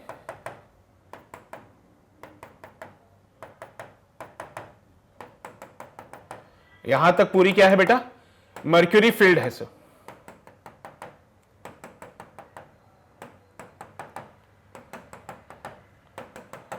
यहां तक ये पूरी मर्क्यूरी फील्ड थी। अब बचे हुए पार्ट में मैं पानी भर देता हूं जिससे कि वो क्या हो जाए सर, तैरने लग जाए, मतलब जस्ट इमर्ज हो जाए। तो बचे हुए पार्ट में मैंने वाटर को फिल किया। लेट से जो मैंने पानी भरा वो है x हाइट तक, जो पानी मैंने भरा है वो कितनी हाइट तक भरा बेटा, x हाइट तक। तो this will be the height of the column. साहब पूरा जो है ये 12 सेंटीमीटर का होगा, ये टोटल जो है it is of 12 centimetre. This part is your x, so the remaining part will be your 12 minus का x। ये 12 माइनस का x पार्ट जो है it is in the mercury बेटा। 12 माइनस x पार्ट अब मर्क्यूरी के अंदर आ जाएगा, x पार्ट पानी के अंदर आ जाएगा। सो दिस इज योर वाटर।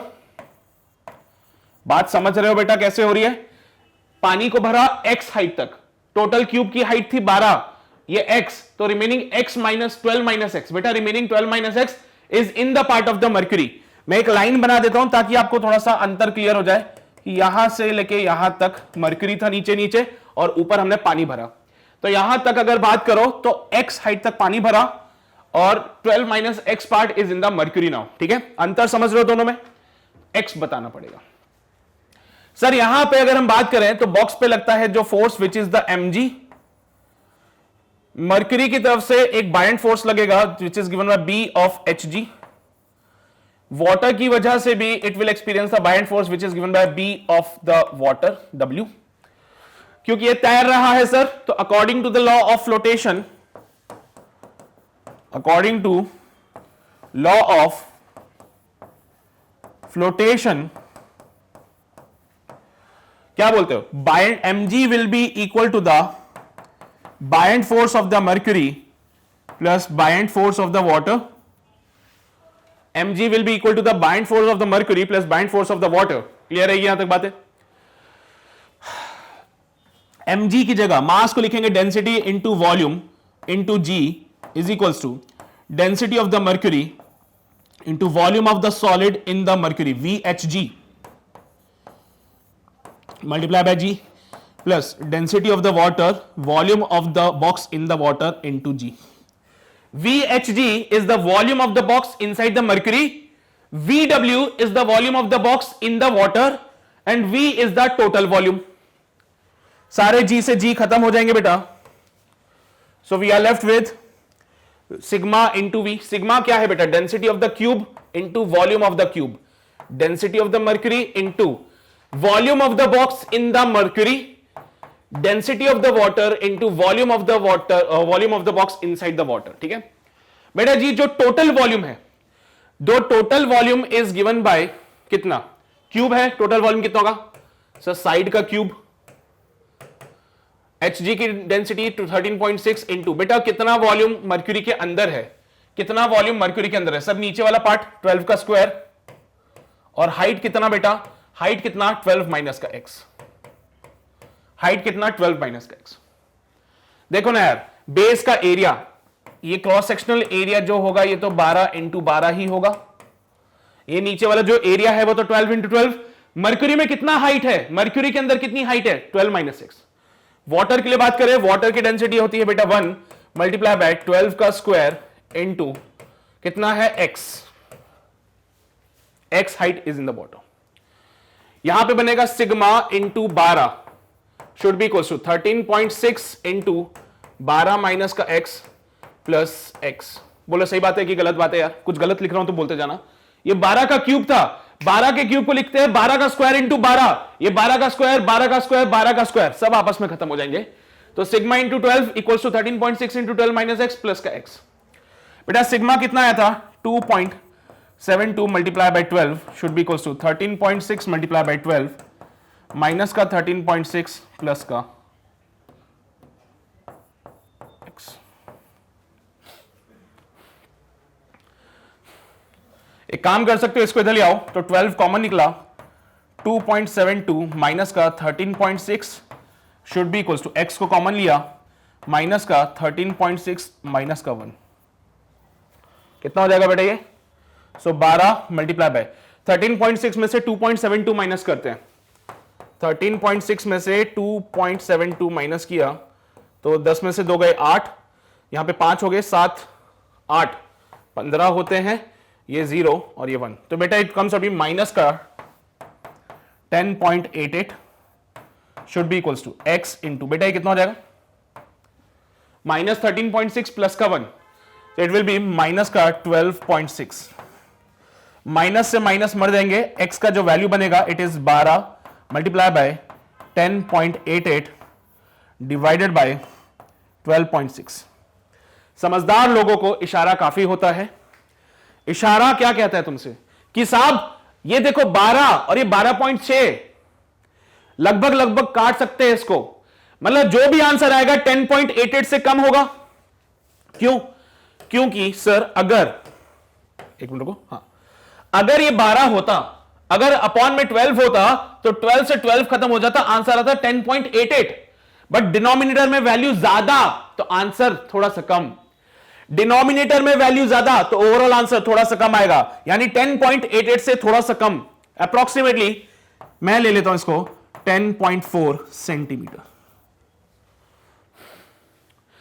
अगर ये 12 होता तो 12 से 12 कट जाता और यहां पे आंसर आता 10.88, लेकिन सर डिनोमिनेटर में 12 नहीं है, 12 से ज्यादा है, तो जो आंसर आएगा 10.88 से कम आएगा। कितना? बहुत ज्यादा। सर ज्यादा अंतर नहीं है, देख लो, तो यहां पे भी ज्यादा अंतर नहीं रखेंगे, 10.88 के करीब 10.4 ले लिया हमने, दिस इज आंसर। समझ रहे हो मेरी बात को? पक्का? कोई शक तो नहीं है इसमें? सब बढ़िया चल रही कहानी? इसको छाप लीजिए बेटा, राइट फ्रॉम हियर, है ना, ये सारी बातें आप लिखते हुए चलिएगा, उसमें डायग्राम को बना लेना ताकि आपको थॉट क्लियर हो जाए कि कैसे करना है क्वेश्चन को सॉल्व।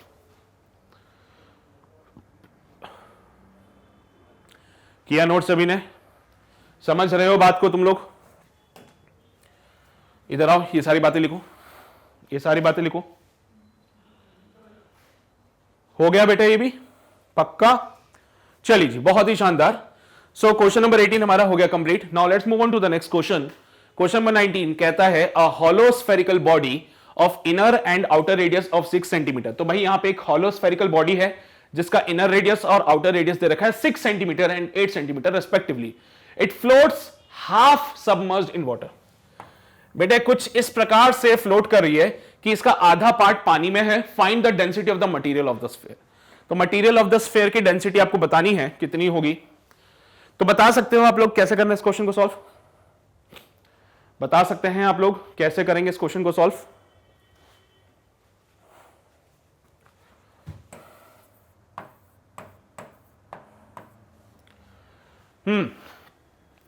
सर ये जो स्फीयर होगा ये कुछ इस प्रकार से होगा। This is the inner radius 6 centimeter. This will be the outer radius, and this sphere is half submerged. ऐसे पानी में डूबा हुआ है। It is half submerged in the water, बेटा। अगर ये पानी के अंदर आधा डूबा हुआ है तो what should be the density of the material of the sphere? इस मटेरियल ऑफ द स्फीयर की जो डेंसिटी है वो क्या होगी? इस स्फीयर की डेंसिटी बतानी है। सोचो यार, सोचो यार, क्या कर सकते हैं इसमें? Density of the sphere, density of the sphere. यार एक बात बताओ, कहानी कुछ ऐसी नहीं लगने वाली कि mg लगेगा इन the downward direction, buoyant force लगेगा ऊपर वाली डायरेक्शन में, है ना? सर वॉल्यूम की बात करें तो कौन सा वॉल्यूम डूबा हुआ है, अंदर वाला या बाहर वाला? सब बाहर वाला वॉल्यूम कंसीडर किया जाएगा, है ना? अगर आपको एक समस्या आती है कि sir volume of solid immersed में किसको लिखें, अंदर वाले का वॉल्यूम लिखें या बाहर वाले का लिखें, तो वॉल्यूम ऑफ सॉलिड इमर्ज्ड में आप बाहर वाले का वॉल्यूम लिखेंगे। सो स्फीयर है, so it comes out be 4/3 pi outer वाले का रेडियस। हाँ, VSI volume of solid immersed में हमेशा आउटर वाले का रेडियस लिखना पड़ेगा, ठीक है? और टोटल वॉल्यूम अगर लिखना चाहो तो, टोटल वॉल्यूम लिखना चाहो तो 4/3 पाई आर आउटर का क्यूब माइनस आर इनर का cube. This is the total volume. और जो वॉल्यूम ऑफ सॉलिड इमर्ज होता है उसमें सिर्फ बाहर वाले के वॉल्यूम को कंसीडर करेगा। So this is the total volume, and आगे जो हमने लिखा है that will be the volume of solid immersed. तो यहां से according to the law of floatation,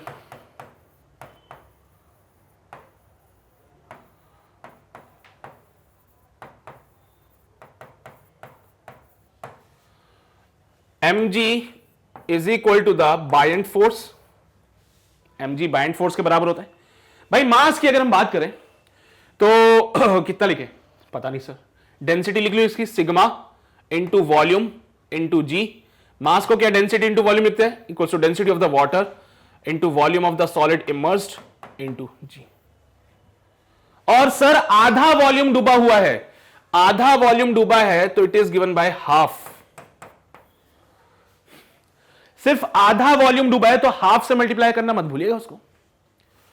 तो इसको जब हमने सॉल्व करा तो सिग्मा मल्टीप्लाई बाय 4/3 पाई 8 का क्यूब माइनस 6 का cube into g should be equals to density of the water. बेटा वाटर की डेंसिटी 1 ले लू, मैं सीजे सिस्टम में चला रहा हूं, वीएसआई में हाफ ऑफ 4/3 पाई 8 का क्यूब इंटू जी। देख लो बेटा सिग्मा सिग्मा वॉल्यूम की जगह 4/3 पाई आउटर माइनस इनर है ना, यही हुआ आउटर का क्यूब माइनस इनर का cube into g. Density of the water 1, solid immersed in the liquid, which volume of the solid immersed is 1/2 times of 4/3 pi outer वाले का cube into जी। भाई साहब जी से जी खत्म, 4/3 पाई से 4/3 पाई खत्म, तो सिग्मा इंटू 8 का क्यूब माइनस 6 का cube should be equals to, बेटा जी हो जाएगा 8 का क्यूब डिवाइडेड बाय 2। चाहो तो यहां से 8 का क्यूब कॉमन निकाल सकते हो तुम लोग, चाहो तो 8 का क्यूब कॉमन निकाल के इसको इधर सॉल्व करें तो सिग्मा इंटू 8 का क्यूब कॉमन निकाला 1 माइनस 6/8 का whole cube should be equals to 8 का क्यूब बाय 8 का क्यूब कॉमन निकाल दिया मैंने, तो इससे क्या होगा 8 का क्यूब से 8 का क्यूब भी खत्म हो जाएगा है ना, तो ये बनेगा सिग्मा इंटू 1 माइनस, बेटा जी कितना बनेगा 2 3 6 2 4 8, बेटा 3/4 का क्यूब यानी कि 27/64, 27 divide by 64 should be equals to 1/2। हाँ जी बोलो, सही बात है, सही बात है। Sigma 1 minus 27/64 should be equals to 1/2। बेटा कितना बनेगा 64 माइनस 27 करने पे 7 8 9 10 11 12 13 14 7 यहां पे आ जाएगा सर, एक इधर देगा 5 में से दोगे 3, 37 डिवाइड बाय 64 है ना, और 2 से कट जाएगा तो ये बनेगा 32 डिवाइड बाय 37, सिग्मा बनेगा 32 डिवाइडेड बाय 37 ग्राम पर सेंटीमीटर क्यूब, ग्राम पर सेंटीमीटर क्यूब। ठीक है, अरे सॉल्व किया 64 माइनस का 27, 1 माइनस 27/64 एलसीएम ले लिया, 64 minus 27 upon 64 equals to 1/2, 37 upon 64 equals to 1/2, 2 से ये 32 टाइम्स कैंसिल आउट हो गया, 32 पर गया, 37 नीचे आया तो 32/37 ग्राम पर सेंटीमीटर क्यूब, यही तो बनेगा आंसर। समझ रहे हो? तो अगर आपके पास ऐसी बॉडीज आ जाएं, है ना, ऐसे स्फीयर आ जाएं जिसमें इनर रेडियस आउटर रेडियस बातें करता है, तो जो volume of the solid immersed है ना, volume of the solid immersed है ना, इसमें आउटर रेडियस को लेना तुम लोग, इसमें तुम लोग क्या करोगे, आउटर रेडियस को ले लेना, और जब टोटल वॉल्यूम निकालते हो वो तो सिखा के रखा है पहले से कि भाई 4/3 पाई आउटर रेडियस का क्यूब माइनस इनर रेडियस का क्यूब, तो ये तो हमें पहले से ही आता है ना, और वो चीज आप ध्यान रखिएगा। क्लियर रहेगी बातें सभी को? पक्का छाप लो इसको। किया नोट? सभी ने नोट किया? चलिए भाई, सो आगे बढ़ते हैं हम लोग हमारे अगले सवाल की ओर। क्वेश्चन नंबर 20 क्या कहता है हमसे, a solid sphere of radius 5 centimetre float in the water. Solid sphere है 5 सेंटीमीटर है, फ्लोट कर रहा है water. If a maximum load of 0.1 kg can be put on it without waiting the load, है ना भाई, यहां पे एक स्फीयर बना लिया, रेडियस दे रखा है इसका 5 सेंटीमीटर का है, और ये पानी में तैर रहा है। इसके ऊपर यहां पे एक वेट मैंने रख दिया, और जो वेट है वो है 0.1 kg का, और ये पूछ रहा है if a maximum load of 0.1 kg can be put on it without waiting the load, मतलब ये पानी इस लोड को टच नहीं करना चाहिए। Find the specific gravity of the material, मतलब वो अल्टीमेटली आपसे इसका डेंसिटी पूछा, यहां से डेंसिटी आ गई तो स्पेसिफिक ग्रेविटी भी निकाल देंगे, ठीक है। तो मैं नहीं चाहता हूं कि ये लोड गीला हो जाए, उसके लिए क्या कंडीशन लगा सकते हैं? मैं नहीं चाहता हूं कि ये लोड गीला हो जाए, उसके लिए हम क्या कंडीशन लगाएं? पहली बात तो लॉ ऑफ फ्लोटेशन लगेगा ही लगेगा, इसमें कुछ सोचने वाली बात है ही नहीं, है कि नहीं? हाँ। और सर मैं नहीं चाहता कि ये जो है डब्बा वो गीला हो जाए, तो उसके लिए पानी जस्ट यहां तक पानी इसमें भर सकता है, हाँ, पर उसके ज्यादा नहीं, उससे ज्यादा करते डब्बा गीला हो जाएगा फिर। ना ना ना ना ना, हम एक्सट्रीम कंडीशन लेके चलते बेटा। एक्सट्रीम कंडीशन के हिसाब से अगर बात की जाए तो आप शायद समझ रहे होंगे कि मैं कहना क्या चाहता हूं। अब कहानी वही है कि यहां पे इसका खुद का मास m ले लीजिए, इसका मास m डैश ले लीजिए, तो m plus m dash into g, और बेटा जी इस पे लगेगा बाइंड फोर्स ऊपर की तरफ, तो ये बाइंड फोर्स हो गया। Now as per the law of flotation, तुम भी जानते हो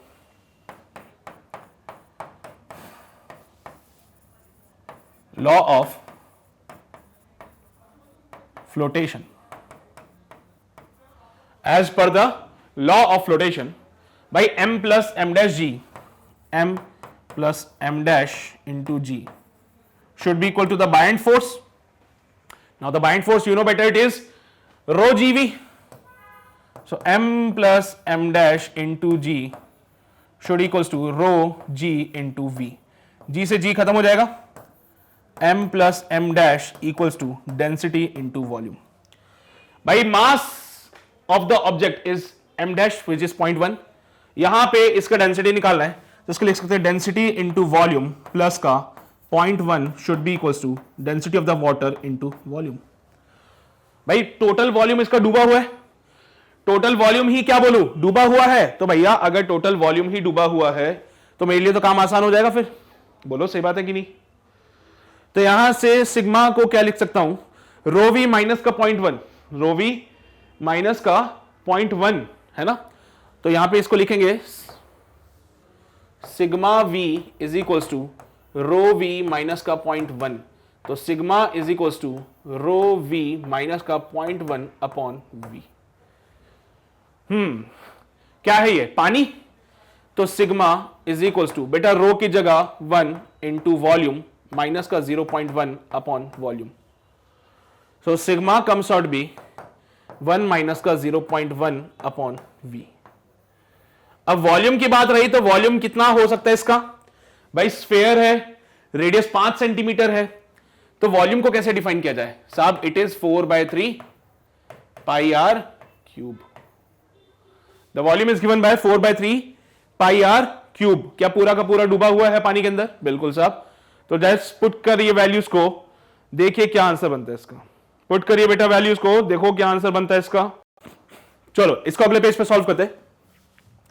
जो वॉल्यूम बनेगा हमारे पास, it is given by 4/3 pi r का क्यूब, 4/3 पाई इंटू 5 का क्यूब। बेटा मैं कहानी सीजीएस में चला रहा हूं तो चलने देना कहानी को सीजीएस में। 4/3 multiply by pi multiply by 125, 125 into 4 बेटा कितना होता है 500 पाई बाई 3, सही है। कहानी किस में चला है भाई सर, सेंटीमीटर वाली है। ओहो ओहो ओहो ओहो, अच्छा ऐसा क्या, तो फिर तो कहानी बदलनी पड़ेगी यार, हमने सीजीएस में कन्वर्जन नहीं किया इसमें ना, सीजीएस में कन्वर्ट करना पड़ेगा जब हम सारी डेंसिटीज वगैरह को इसमें पुट कर रहे तो सीजीएस में तो कन्वर्ट करना पड़ेगा, फिर तो यहां पे 100 आ जाएगा है ना। तो फिर क्या करें, एक काम करते हैं यार, यहां से ही बदलनी पड़ेगी कहानी को। एक मिनट रुको, मैं भी सही कर देता हूं इसको। 0.1 है ना, तो 0.1 kg का है, तो 0.1 kg और ये 5 सेंटीमीटर, 0.1 kg और ये 5 सेंटीमीटर, तो मास को वहां से डेंसिटी इंटू वॉल्यूम, वो तो ग्राम्स में आना चाहिए था। 0.1 को फिर मैं 100 से मल्टीप्लाई कर दूं, फिर तो 0.1 kg को ग्राम में कन्वर्ट करना पड़ेगा, तभी तो कहानी बना पाएंगे हम लोग आगे। फिर ऐसा कैसे चल सकता है कि यहां पे 0.1 kg चल रहे और है ना, तो इसको हमें कन्वर्ट करना पड़ेगा यार बेटा, इसको हमने कन्वर्ट करना पड़ेगा। 0.1 multiply by 1000 equals to rho v, और जैसे 1000 किया तो ये 100 हो जाता है, ये 100 हो जाएगा। तो जहां जहां 0.1 है वहां पे 100 लिख लेना, जहां जहां 0.1 है वहां पे 100 लिख लेना। हाँ अब सही है, अब सही है। हम एक कन्वर्जन नहीं किया था 0.1 का, तो ये 0.1 kg था, तो kg को ग्राम में कन्वर्ट किया है ना, तो 0.1 kg को जब हमने ग्राम में कन्वर्ट किया तो 0.1 मल्टीप्लाई बाय 1000 ग्राम किया इसको, विच इज इक्वल्स टू 100 ग्राम। ठीक है, तो ये वाली बात आपको समझती हो। अब आ जाओ, तो वॉल्यूम कितना आ रहा है बेटा, 500 पाई बाय 3, ये वॉल्यूम आ रहा है। तो फिर अगर हम डेंसिटी में इसको पुट करें तो density is given by 1 minus का, डेंसिटी में पुट किया 1 माइनस का v by, sorry 100 by v, 1 minus 100 by 500 pi divide by 3, 100 से 100 खत्म हो जाएगा, 1 माइनस का 3 अपॉन 5 पाई। चाहो तो थोड़ी सी मक्कारी कर सकते हो, 3.14 की जगह हम थोड़ी सी अगर करना चाहो तो, वैसे तो 3.14 होता है और मैं चाहूंगा कि पूरी वैल्यूज ही लिखें, लेकिन चलो भाई फिलहाल के लिए थोड़ी सी मक्कारी कर लेते हैं। ये बात हम दोनों के बीच में रहेगी, है ना, हम लोगों के बीच में रहेगी, कहीं और को नहीं बताएंगे। पाई की जगह 3 लिखा तो 3 से 3 मार दिया and it comes out be 1 minus 1/5 यानी कि 4/5 ग्राम पर सेंटीमीटर क्यूब। सॉल्व करने पे डेंसिटी कम्स आउट बी कितनी बेटा, 4/5 कितना होता है, 5 8 40, 0.8, इट कम्स आउट बी 0.8 ग्राम पर सेंटीमीटर क्यूब। हाँ जी, ये है आंसर इसका। ठीक है, so this is the density of this sphere. ये जो स्फीयर है इसकी डेंसिटी बताई हमने।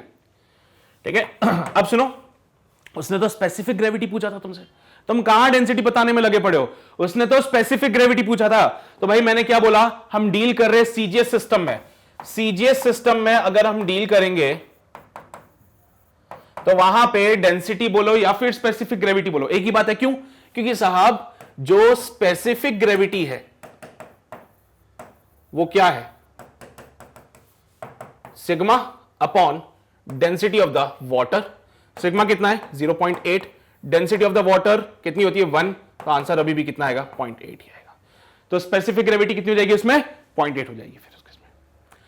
लेकिन ये तभी होता है जब सीजीएस में डील करते हो। जैसे ही आप एसआई सिस्टम में आ जाओगे तो उसको 1000 से डिवाइड करना पड़ता फिर, है ना, क्योंकि density of the water in case of the SI system it is 1000, तो 0.8 यहां पे भी इसका कन्वर्जन करना पड़ता, कुछ और वैल्यूज बनती है इसकी जो भी होते हैं, हम बाद में देखते हैं, अभी नहीं पूछा उसने, है ना। सो this is all about the question number 20। उम्मीद करता हूं बात आपको समझ आ रही होगी। छाप लो जल्दी से, फिर हम आगे बढ़ते हैं। जल्दी से नोट करेंगे इसको, किया नोट सभी ने, पक्का यहां पे आओ, ये सारी बातें लिख लो जल्दी से फटाफट से। हो गया ये भी, चलिए भाई बहुत ही शानदार। तो यहां पे होता है हमारा क्वेश्चन नंबर 20 समाप्त, और इसी के साथ करते हैं आज के इस सेशन का भी समापन। उम्मीद करता हूं ये जो सवाल मैं आपको करा रहा हूं ये आपको समझ आ रहे होंगे, आप नोट भी कर रहे होंगे साथ साथ, क्योंकि ये बहुत जरूरी है। अपने नोट्स बना के चलो, अभी से बोल रहा हूं कि बाद में जाके आपको दिक्कत ना आए फिर। ठीक है, अपने हाथों की लिखावट जो होती है ना वो लॉन्ग टर्म तक याद रहती है और अच्छा भी लगता है। बाद में जब देखोगे ना तो ऐसे बार बार तुम्हें इधर नहीं आना पड़ेगा, अपने नोट्स सब बना के रखो। ठीक है, और अगले सेशन में आगे के जो बचे हुए क्वेश्चन है उनको हम कंप्लीट करेंगे और हमेशा की तरह कोशिश करेंगे कि सारे क्वेश्चंस कंप्लीट कर सके। ठीक है, बाकी मिलते हैं आपसे नेक्स्ट सेशन में, तब तक अपना ध्यान रखिए, पढ़ाई करते रहिए, ऑल द वेरी बेस्ट।